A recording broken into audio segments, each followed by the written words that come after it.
ಅಂಥವಿಲ್ಲ. ಎಷ್ಟು ಚಂದ ಕೆತ್ತೆ ನೋಡ್ರಿ, ಎಷ್ಟು ಚಂದ ಕೆತ್ತೇನಂದ್ರೆ ಕನ್ನಡ ಮೇಲೆ ನಿಂತ್ಕೊಂಡು ಪೇರೆಂಡ್ಲಲ್ಲಿ ಹಚ್ಬೋದು. ಪರಮಾತ್ಮ ಎಷ್ಟು ಚಂದ ಕೆತ್ತೆ ನೋಡ್ರಿ. ಏನ್ರಿ, ಒಬ್ರ ಮುಖ ಇದ್ದಂಗೆ ಒಬ್ರ ಮುಖ ಇಲ್ಲ. ಮೂಗು ಎಲ್ಲಿಡ್ಬೇಕು ಅಲ್ಲೇ ಇಟ್ಟಾನ, ಕಣ್ಣು ಎಲ್ಲಿಡ್ಬೇಕು ಅಲ್ಲೇ ಇಟ್ಟಾನ, ಕಿವಿ ಎಲ್ಲಿಡ್ಬೇಕು ಅಲ್ಲೇ ಇಟ್ಟಾನ, ಕಾಲು ಎಲ್ಲಿಡ್ಬೇಕು ಅಲ್ಲೇ ಇಟ್ಟಾನ, ಬಾಯಿ ಎಲ್ಲಿಡ್ಬೇಕು ಅಲ್ಲೇ ಇಟ್ಟಾನ. ಅಪ್ಪಿ ತಪ್ಪಿ ಅಂದ್ರೆ ಬಾಯಿ ತಂದಿಲ್ಲಿ ಬಗಲಾಗಿ ಇಟ್ಟಿದ್ದಂದ್ರೆ ಹೆಂಗೆ ಕಾಣ್ತಿದ್ರು? ಅಪ್ಪಿ ತಪ್ಪಿ ಮೂಗು ತಂದು ಇಲ್ಲಿ ಎಲ್ಲರೂ ಇಟ್ಟಿದ್ದಂದ್ರೆ ನಾ ತಿಳ್ತಿದ್ರೆ ನೀವು ನೆನೆಸ್ಬೇಕಾಗಿದ್ದು ಯಾರನ್ನ? ಏನ್ರಿ, ಯಾರು ಇದು ಎಲ್ಲವನ್ನು ಕೂಡ ಕೊಟ್ಟಿರ್ತಕ್ಕಂಥ ಪರಮಾತ್ಮ. ಅನ್ನ ಕೊಟ್ಟ, ಗಾಳಿ ಕೊಟ್ಟ, ಏನ್ರಿ, ನೀರು ಕೊಟ್ಟ, ಭೂಮಿ ಕೊಟ್ಟ, ಎತ್ತು ಕೊಟ್ಟ, ಬಿತ್ತು ಕೊಟ್ಟ. ಇದನ್ನ ಎಲ್ಲವನ್ನು ಕೂಡ ಕೊಟ್ಟಿರ್ತ. ಅಷ್ಟೇ ಯಾಕ, ನಿಮ್ಮ ಶರೀರ ಕೂಡ ಕೊಟ್ಟಿರ್ತಕ್ಕಂಥವನೇ ಭಗವಂತ. ಕಲ್ಪನೆ ಇರಲಿ ಮಗ, ಬರೇ ನೀರ ಗಾಳಿ ಅಟ್ಟೆ ಅಲ್ಲ. ಇವತ್ತೇನು ನಾವು ಭೂಮಿ ಮೇಲಿಂದ ಹುಟ್ಟಿವಲ್ಲ, ಈ ಮನುಷ್ಯ ಜನ್ಮ ಅಂತಕ್ಕಂಥ ಕೊಟ್ಟಿರ್ತಕ್ಕಂಥವನೇ ಭಗವಂತ ತಿಳ್ಕೊಂಡಂದಾಗ ಸುಮ್ಮನೆ ನಾನು ನಿಮಗೊಂದು ಮಾತು ಹೇಳ್ತೀನಿ. ದಾರಿ ಹಿಡ್ಕೊಂಡು ಹೊಂಟಿರ್ತೀರಿ, ಕಿಸ್ಯಾದೊಳಗೆ ಅಂದ ಬೀಡಿ ಅದಾವ. ಏನಂತೀವಿ, ಚುಟ್ಟ ಅಂತೀರೇನು ಬೀಡಿ ಅಂತೀರಿ? ಕಡೆ ಬೀಡಿ ಕಿಸ್ಯಾದೊಳಗೆ ಅಂದ ಬೀಡಿ ಅದಾವ. ಆದ್ರೆ ಅದನ್ನು ಹಚ್ಕೋಬೇಕಂತಕೊಂಡ್ರೆ ಕಡ್ಡಿ ಇಲ್ಲ. ಎದುರಿಗೆ ಒಬ್ಬ ವ್ಯಕ್ತಿ ಬರ್ತಿರ್ತಾನ, ಪಾಪ ಅವನಿಗೆ ಅಂದ ಕೇಳ್ತಾರೆ, ಸರ್ ಒಂದು ಈಟಂದ ಕಡ್ಡಿ ಪಟ್ನ ಐತನ ಕೊಡ್ರಿ. ಯಾರು ಬೇಡಂತಾರಿ, ತಗೋರಿ ತಿಳ್ಕೊಂಡಂದು ಕಡ್ಡಿ ಕೊಡ್ತಾ. ಅದ್ರ ಒಳಗಿಂದ ಇಡೀ ಕಡ್ಡಬ್ಬಿನೇ ಅಲ್ಲ, ಅದ್ರ ಒಳಗಿಂದ ಒಂದು ಕಡ್ಡಿ ತೆಗೆದು ಅದನ್ನು ಕೊರ್ಕೊಂಡು ಅಂದ್ರೆ ಬೀಡಿಗೆ ಹಚ್ಕೊಂಡು ಬೀದಿ ಸೇರ್ತೀರಿ. ಅವ ಕೊಟ್ಟಿರ್ತಕ್ಕಂಥ ಕಡ್ಡಿ ಪಟ್ನ ಅವನಿಗೆ ತಿರುಗಿ ಕೊಟ್ಟು ಹಂಗೆ ಕೊಡಂಗಿಲ್ಲ, ಥ್ಯಾಂಕ್ಸ್ ರೀ, ಭಾರಿ ಬಿಡಿಸ್ಯದ ಚಟ ಆಗಿತ್ತು, ಕಡ್ಡಿ ಕೊಟ್ರಿ, ಥ್ಯಾಂಕ್ಸ್ ರೀ ಅಂತ. ಏನು ಕೊಟ್ಟಿದ್ದಕ್ಕ? ಸುಟ್ಟು ಬಿಡಿಸಿಯದಕ್ಕಂದ ಒಂದು ಕಡ್ಡಿ ಕೊಟ್ಟವನಿಗೆ ಥ್ಯಾಂಕ್ಸ್ ಹತ್ತುಕೊಂಡಂತೀರಿ. ಇಟ್ಟು ಅನ್ನ ಕೊಟ್ಟ, ಗಾಳಿ ಕೊಟ್ಟ, ನೀರು ಕೊಟ್ಟ, ರೂಪ ಕೊಟ್ಟ, ಅಲಂಕಾರ ಕೊಟ್ಟ, ಎಲ್ಲವನ್ನೂ ಕೂಡ ಕೊಟ್ಟಿರ್ತಕ್ಕಂಥ ಭಗವಂತನಿಗೆ ನಾವು ಏನು ಕೊಟ್ಟಿವಿ? ಎಷ್ಟು ಸರಿ ಥ್ಯಾಂಕ್ಸ್ ಹೇಳ್ಬೇಕು ನನಗೆ? ಎಷ್ಟು ಸರಿ ಥ್ಯಾಂಕ್ಸ್ ಹೇಳ್ತೀರಿ? ಅವನಿಗೆ ಥ್ಯಾಂಕ್ಸ್ ಅಂದ ಹೆಂಗೆ ಹೇಳ್ಬೇಕಂದ್ರೆ ಅದಕ್ಕಾಗಿನಿಂದ ಹೇಳ್ತಾರೆ. ಏನ್ರಿ, ಪರಮಾತ್ಮ ಎಂಥವರಿಗೆಂದ ಒಲಿತನ ತಗೊಂಡು ಕೇಳಿದ್ರೆ, ಮಲ್ಲಯ್ಯ ಯಾರಿಗೆಂದ ಒಲಿತನ ತಗೊಂಡ ಕೇಳಿದ್ರೆ, ಏನ್ರಿ, ಬಸವಣ್ಣನವರಿಂದ ಸ್ಪಷ್ಟವಾಗಿ ಅಂತ ಹೇಳ್ತಾರೆ, ನಾದಪ್ರಿಯ ಶಿವನೆಂಬರು ನಾದಪ್ರಿಯನು ಶಿವನಲ್ಲ, ವೇದಪ್ರಿಯ ಶಿವನೆಂಬರು ವೇದಪ್ರಿಯನು ಶಿವನಲ್ಲ. ನಾದವ ಮಾಡಿದ ರಾವಣನಿಗೆ ಅರಿಯಾವಿಷ ಹೋಯಿತು, ವೇದವನ್ನು ಓದಿದ ಬ್ರಹ್ಮನ ಶಿರವು ಹೋಯಿತು.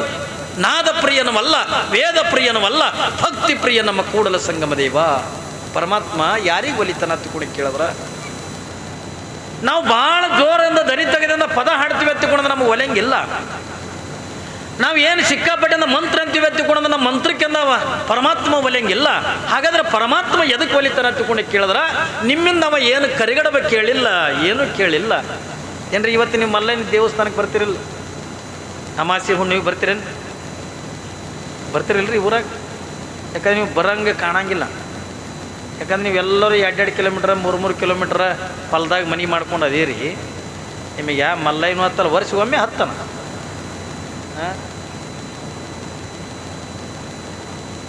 ಪ್ರತಿನಿತ್ಯನೂ ಕೂಡ ಮಲ್ಲಯ್ಯನಿಗೆ ಅಂದ ಬರ್ತಿರ್ತೀರಿ. ಬೇಡ ಅಮಾವಾಸ್ಯಗೊಮ್ಮೆ ಹುಣ್ಣಿಮೆಗೊಮ್ಮೆ ಅಂದ ಎಡಿ ತೊಗೊಂಬರ್ತೀರಿಲ್ಲ. ಅವ ಎಂದ ನಿಮಗೆ ಕೇಳೇನೇನು?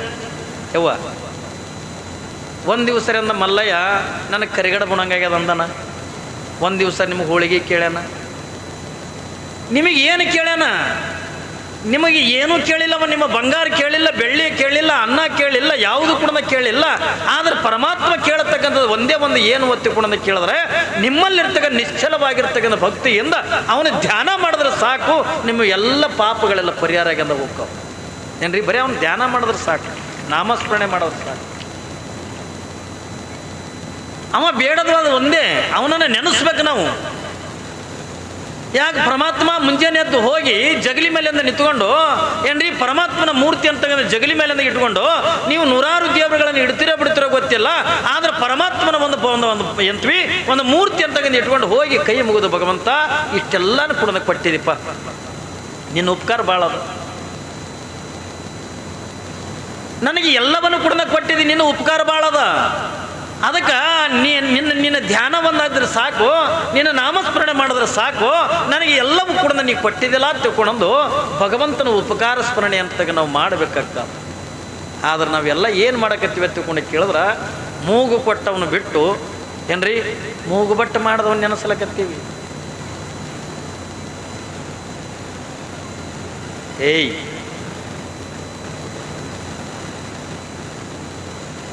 ನಾವೆಲ್ಲ ಏನು ಮಾಡಕತ್ತೀವಿ ಹತ್ಕೊಂಡು ಕೇಳಿದ್ರೆ ಮೂಗು ಕೊಟ್ಟವನು ಮರೆತು ಮೂಗು ಬಟ್ಟು ಕೊಟ್ಟವನಿಗೆ ನೆನೆಸಲಾಗತ್ತೀವಿ, ಮೂಗು ಬಟ್ಟು ಮಾಡಿದವನಿಗೆ.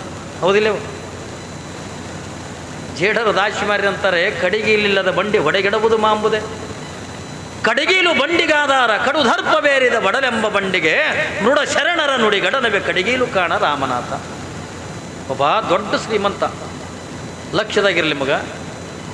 ಎಟ್ರ ಮಟ್ಟಿಗೆ ಅಂದ್ರೆ ಶ್ರೀಮಂತ ಹತ್ತುಕೊಂಡಂದ್ರೆ ಕಮ್ಮಿ ಅವನಿಗೆ 200 ಎಕರೆ ಜಮೀನಿತ್ತು. ಎಷ್ಟು ಎಕರೆ ರೀ? 200 ಎಕರೆ ಜಮೀನು. ಮನೆಯಾಗಿಂದ 8 ಎತ್ತುಗಳದಾವೆ. ಆದರೆ ಶ್ರೀಮಂತನಾಗಿರ್ತಕ್ಕಂಥವನಿಗೆ ಏನೋ ಒಂದು ಮನಸ್ಸಿನೊಳಗೆ ಒಂದು ಆಸೆ ಆಯಿತು. ಏನು ಆಸೆ ಆಯ್ತು ಕೂಡ ಕೇಳಿದ್ರೆ, ಏನ್ರಿ, ಒಂದು ಚೆನ್ನಾಗಿರ್ತಕ್ಕಂಥ ಎತ್ತಿನ ಬಂಡಿ ಮಾಡಿಸ್ಬೇಕನ್ನಂಗೆ ಆಸೆ ಆಯ್ತದ. ಎತ್ತಿನ ಗಾಡಿ.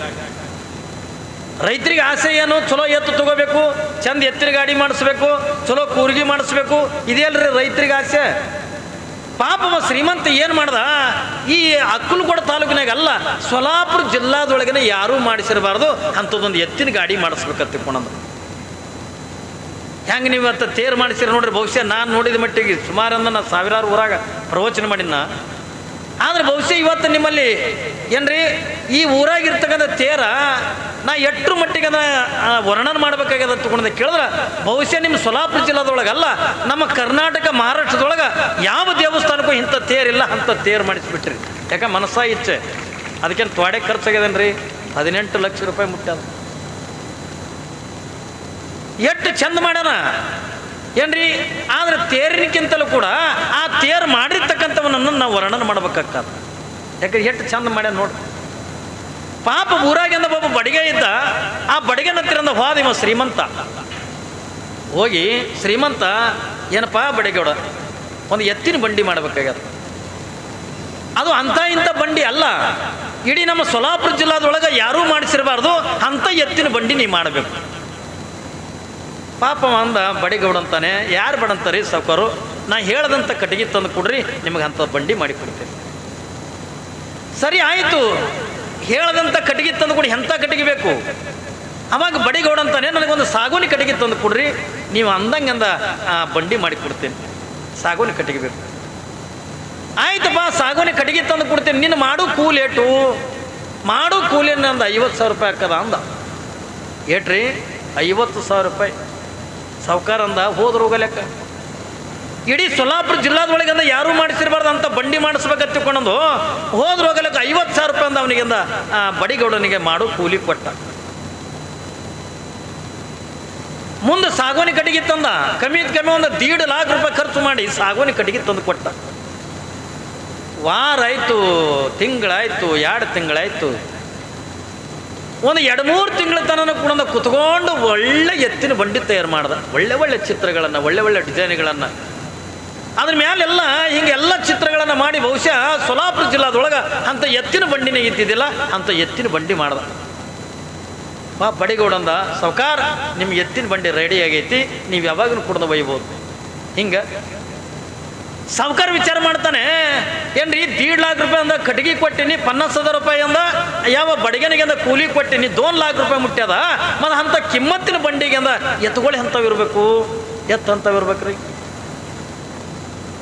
ಎಲ್ಲರೇ ಸಾಮಾನ್ಯವಾಗಿರ್ತಕ್ಕಂಥ ಎತ್ತಲ್ಲ, ಕಿಮ್ಮತ್ತಿನ ಎತ್ತ ತರಬೇಕಂತಂದು ಸಂತಿ ತಿರುಗಾಡಿ ಕಮ್ಮಿ ಅಂದ 2 ಲಕ್ಷ ರೂಪಾಯಿ ಕೊಟ್ಟಂದು 2 ಎತ್ತುಗಳು ತಂದ ಕಿಲಾರಿ ಹೋರಿಗಳು. ಅಡಿಗೆ ಮಾಡೋರು ಒಂದಿಟ್ಟು ಹೇಳ್ರಿ, ಕೈಲೇ ಮಾಡತ್ತೆ ಹೇಳ್ರಿ, ಅಡಿಗೆ ಬಾಯಿಲೆ ಮಾಡ್ಲಕತ್ತ.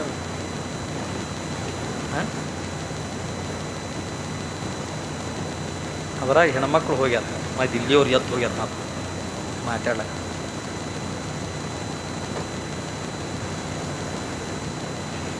ಕಮ್ಮಿ ಅಂದ ಒಂದು 2 ಲಕ್ಷ ರೂಪಾಯಿ ಖರ್ಚು ಮಾಡಿ ಕಟ್ಟಿಗೆ ತಂದ, ಯಾವ ಎತ್ತುಗಳ ತಂದ. ಇದು ಒಂದು 2 ಲಕ್ಷ, ಅದು ಒಂದು 2 ಲಕ್ಷ, 4 ಲಕ್ಷ ರೂಪಾಯಿ ಮುಟ್ಟ್ಯದ. ಆದ್ರೆ ಇನ್ನೂ ಎತ್ತಿನ ಬಂಡಿಯಿಂದ ಮುಂದೆ ಹೋಗಿಲ್ಲ.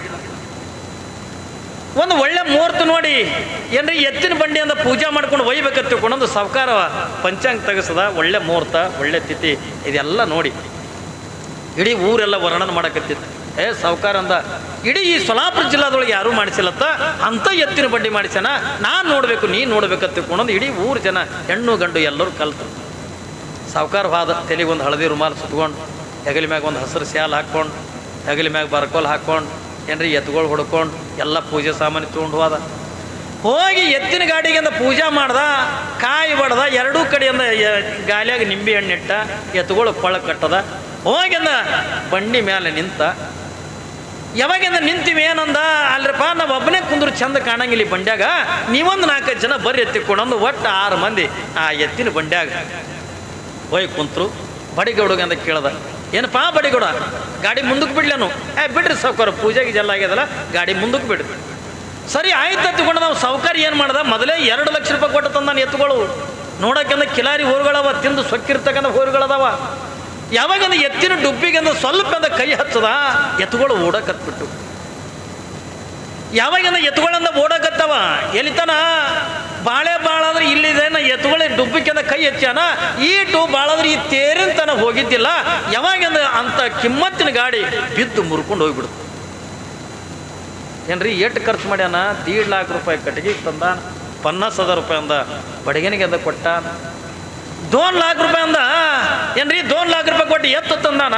ಒಂದು 2-3 ಮಾರಿಂದ ಮುಂದಕ್ಕೆ ಅಂದ ಹೋಗಿಲ್ಲ, ಬಂಡಿ ಬಿದ್ದು ಮುರ್ಕೊಂಡು ಹೋಗಿಬಿಡ್ತು. ಅದ್ರಾಗ ಸಾವುಕಾರನು ಬಿದ್ದು ಎದ್ದು ಕಣ್ಣೀರು ತೆಗಿಲಿಕ್ಕತ್ತ. ಕಿಮ್ಮತ್ತಿನ ಗಾಡಿ ಇಡೀ ಸೊಲ್ಲಾಪುರ ಜಿಲ್ಲಾದೊಳಗೆ ನನಗೆ ಎತ್ತಿನ ಮಾಡಿಸಿರ್ತಕ್ಕಂಥ ಎತ್ತಿನ ಗಾಡಿ ಇಡೀ ಸೊಲ್ಲಾಪುರ ಜನ ನೋಡ್ಬೇಕು. ಅಟ್ಟೆಲ್ಲ ಖರ್ಚು ಮಾಡಿ ಮಾಡಿಸಿರ್ತಕ್ಕಂಥ ಎತ್ತಿನ ಬಂಡಿ 1 ಮಾರ 2 ಮಾರಿಂದ ಮುಂದಕ್ಕಿಂದ ಹೋಗಿಲ್ಲ. ಯಾವಾಗ ಬಿದ್ದು ಮುರ್ಕೊಂಡು ಹೋಗ್ಬಿಡ್ತು. ಸಾವುಕಾರ ಕಣ್ಣೀರು ಹಾಕಲಿಕ್ಕತ್ತ. ಯಾಕೆ ಬಿದ್ದು ಮುರಿತು? ಏನು ನಡೆಸೋದ್ರೊಳಗೆ ನಾ ಏನ್ರ ತಪ್ಪಿನೇನು? ಬೇಡ, ಬಡಿಗೌಡಂದ ಮಾಡೋದ್ರೊಳಗೆ ಏನ್ರ ತಪ್ಪೇನೇನು? ಯಾವಾಗಿಂದ ಬಂಡಿ ಒಳಗಿಂದ ಬಿದ್ದಂದ ಕಣ್ಣೀರು ಹಾಕ್ಲಿಕ್ಕತ್ತಾನ ಸಾವುಕಾರ. ಯಾವಾಗಿಂದ ಸಾವುಕಾರ ಅಂದ ಕೇಳ್ತಾನೆ ಬಡಿಗೌಡ, ನನ್ನ ನಡೆಸೋದ್ರೊಳಗೆ ನಾ ಏನ್ರ ತಪ್ಪು ಮಾಡಿ ನೆನಪ, ಯಾಕೆ ಬಿದ್ದು ಮುರ್ಕೊಂಡು ಹೋಯ್ತು? ಬಡಿಗೌಡ ಅಂತಾನ, ಇಲ್ರಿ ಸಾವುಕಾರು, ನೀವೇನು ನಡೆಸೋದ್ರೊಳಗೆ ನೀವೇನು ತಪ್ಪಿಲ್ಲ, ಮತ್ತೆ ಮಾಡೋದ್ರೊಳಗೆ ನೀ ಏನ್ರ ತಪ್ಪಿದೇನು? ಪಾಪ ಬಡಿಗೌಡ ಅಂತಾನ, ಸಾವುಕಾರನ ಮಾಡೋದ್ರೊಳಗೆ ನಾನು ಏನು ತಪ್ಪು ಮಾಡಿಲ್ಲ. ಹಾಗಾದ್ರೆ ಯಾಕೆ ಬಿದ್ದು ಮುರ್ಕೊಂಡು ಹೋಯ್ತು? ಅವಾಗ ಅಲ್ಲೇ ಒಂದು 10 ವರ್ಷದಿಂದ ಹುಡುಗ ನಿಂತಿತ್ತು. ಸಾವುಕಾರ ಬುದ್ಧಿ ಎಲ್ಲಿಟ್ಟಿದ್ದೀನಿ?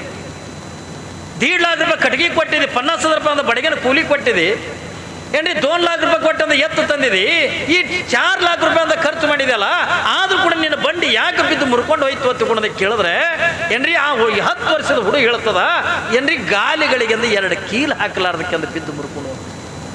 ಅವಕ್ಕೇನಂತೀರಿ ನಿಮ್ಮ ಕಡೆ ಮಹಾರಾಷ್ಟ್ರದಾಗ? ಕಿಳಿ ಏಟು ಕೊಡ್ತಾರ? ಒಂದು 20 ರೂಪಾಯಿ ಬೇಡ, ಒಂದು 50 ರೂಪಾಯಿ ಕೊಟ್ಟರಂದ 2 ಕಿಳಿ ಕೊಡ್ತಾರ. 2 ಕಿಳಿ ಹಾಕ್ಲಾರ್ದಕ್ಕೆ ಅಂತ ಕಿಮ್ಮತ್ತಿನ ಬಂಡಿ ಬಿದ್ದು ಮುರ್ಕೊಂಡು ಹೋಗ್ಬಿಡುತ್ತು ಮಧ್ಯದೊಳಗೆ. ಇದು ಒಬ್ಬ ಸಾಮಾನ್ಯನಾಗಿರ್ತಕ್ಕಂಥ ಬಡಿಗೌಡ ತಯಾರು ಮಾಡಿರ್ತಕ್ಕಂಥ ಗಾಡಿ ಇದು. ಆದ್ರೆ ಇದು ಕಟ್ಟಿಗೆ ಗಾಡಿ ಅಲ್ಲ, ಇಲ್ಲಿ ಇನ್ನೊಂದು ಗಾಡಿ ಅದೇ. ಎಷ್ಟು ಚೆನ್ನಾಗಿಂದ ಕೆತ್ತಾನ ಗಾಡಿಯನ್ನ. ಒಂದು ಗಾಡಿ ಇದ್ದಂಗೆ ಇನ್ನೊಂದು ಗಾಡಿ ಇಲ್ಲ. ಎಷ್ಟು ಅಂದ ಇಟ್ಟಾನ, ಎಷ್ಟು ಚಂದ ಇಟ್ಟಾನ, ಎಷ್ಟು ಕಿಮ್ಮತ್ತಿನ ಬಂಡಿ ತಯಾರು ಮಾಡ್ಯಾನ. ಇದು ಸಾಮಾನ್ಯನಾಗಿರ್ತಕ್ಕಂಥ ಬಡಿಗೆ ತಯಾರು ಮಾಡಿರ್ತಕ್ಕಂಥ ಬಂಡಿ ಅಲ್ಲ, ಇದು ಭಗವಂತ ತಯಾರು ಮಾಡಿರ್ತಕ್ಕಂಥ ಬಂಡಿ ಅದ. ಏನ್ರಿ ನಮ್ಮ ಶರೀರ ಅಂತಕ್ಕಂಥ ಬಂಡಿ ಎಷ್ಟು ಚಂದ ಕೆತ್ತಾನ ನೋಡ್ರಿ. ಯಾವ್ಯಾವ ಅವಯವಗಳು ಎಲ್ಲೆಲ್ಲಿ ಇಟ್ಟರೆ ಚಂದ ಕಾಣ್ತದ ಅನ್ನೋದು. ಅವ ಎಂಥ ಇಂಜಿನಿಯರ್ ಅದನ, ಅವ ಎಷ್ಟು ಕಲಾವಿದ ಅದನ್ರಿ. ಯಾರು? ಪರಮಾತ್ಮ ಅಂತಕ್ಕಂಥ ಎಷ್ಟು ಕಲಾವಿದ ಅದನ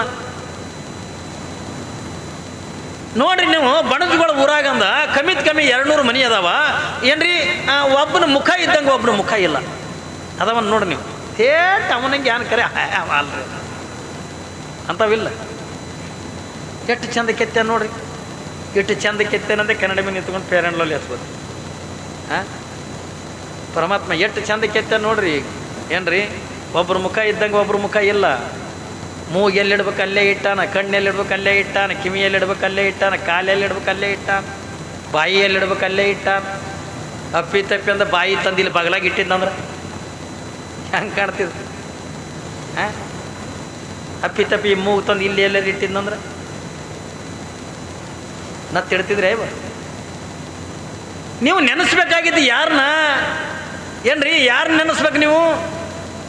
ಏನ್ರಿ ಪರಮಾತ್ಮ ಇಟ್ಟು ಚೆನ್ನಾಗಿರ್ತಕ್ಕಂಥ ಕಿಮ್ಮತ್ತಿನ ಏನ್ರಿ ಮೂಗು ಕೊಟ್ಟನ ತಗೊಂಡು ಅನ್ನೋದನ್ನು ಮರೆತು ನಾವು ಮೂಗುಬಟ್ಟು ಮಾಡಿರ್ತಕ್ಕಂಥ ಅಕ್ಕ ಸಾಲಿಗೆನ ನೆನೆಸ್ಲಕತ್ತೀವಿ. ಹೌದಲ್ರಿ? ಸೋನಾರ್ ನೆನೆಸ್ಲಕತ್ತೀವಿ ನಾವು ಸೋನಾರ್ನಲ್ಲ. ಅಪ್ಪಿ ತಪ್ಪಿ ಭಗವಂತ ಈ ಮೂಗೆ ಕೊಟ್ಟಿದ್ದಿಲ್ಲ ತಿಳ್ಕೊಂಡ್ರ ಹೆಂಗೆ ಕಾಣ್ತಿದ್ದೇವೆ? ನಮ್ಮೂರಾಗ ಒಬ್ಬಾಕಿ ಮುಕುಡು ಗಂಗಾವ ತಿಳ್ಕೊಂಡಿದ್ದ. ಆಕೆಗೆ ಒಟ್ಟು ಮೂಗೇ ಇದ್ದಿದ್ದಿಲ್ಲ.